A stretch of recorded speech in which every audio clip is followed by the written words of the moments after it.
আলু চপ করার জন্য আলুগুলো সিদ্ধ করে নিয়েছি আমি, তাকে ভালো করে সব ছুলে নেব। আমি বেসন নিয়েছি, বেসনে লবণ, হলুদ, নুন আর একটুকু খাবার সোডা দিয়েছি, এটা ফেটে নেবো আমি ভালো করে। আমি রসুন গাছ ছাড়িয়ে থেতো করে নিয়েছি আর আদাটা গ্রেট করে নিয়েছি। শুকনো লঙ্কা নিয়েছি, এটা ভেজে নেবো। কড়াতে তেল চাপিয়েছি, তেলে দিয়ে দেবো লঙ্কাগুলো হালকা করে ভেজে নেবো, নামিয়ে নেবো এটাকে। সেই তেলে আমি আদা আর রসুনটা দিয়ে দেবো। রসুনটা হালকা করে ভেজে নিতে হবে চপ করার জন্য। আলুগুলো আমি একটুকু ভেঙে নেবো, এটা বেশি ভাঙবো না, না তো ভালো করে ওটা ভাজা হবে না। এটা আমি একটু ভেঙে নিলাম, কড়াতে আমি দিয়ে দেবো। এটা দিয়ে দিয়েছি, ভালো করে ম্যাশ করে নেবো, এটা মিক্স করে নিতে হবে। এটা এইরকম করে আপনারা নিশ্চয়ই ঘরে করে খাবেন, খুব ভালো লাগে খেতে, দুর্দান্ত হয় খেতে।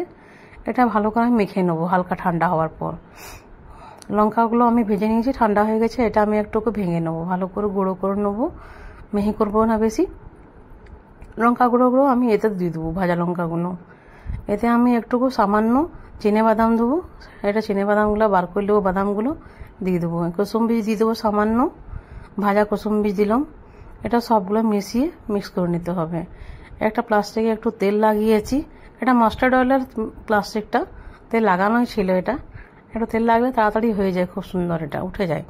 এটা এরকম করে চিপে নিতে হবে, তাহলে হাতে লাগবে না। এরকম দেখুন কত সুন্দর হয়েছে।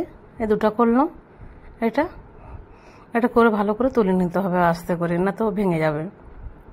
বেসনটা ফেটে নিয়েছি, এটাতে আমি একটা করে সব দিয়ে দেবো, এরকম করে তেলে ছেড়ে দেবো। তেলটা চাপিয়ে রেখেছিলাম, সেই কড়াতে আবার তেল দিয়ে, এটা গরম হয়ে গেছিলো, তেলটা এক সাইডে চাপিয়েছিলাম, এটা ভেজে নিতে হবে। এরকম করে ভাজবো, দেখুন কত সুন্দর হয়েছে, সবগুলো ভেজে নিয়েছি।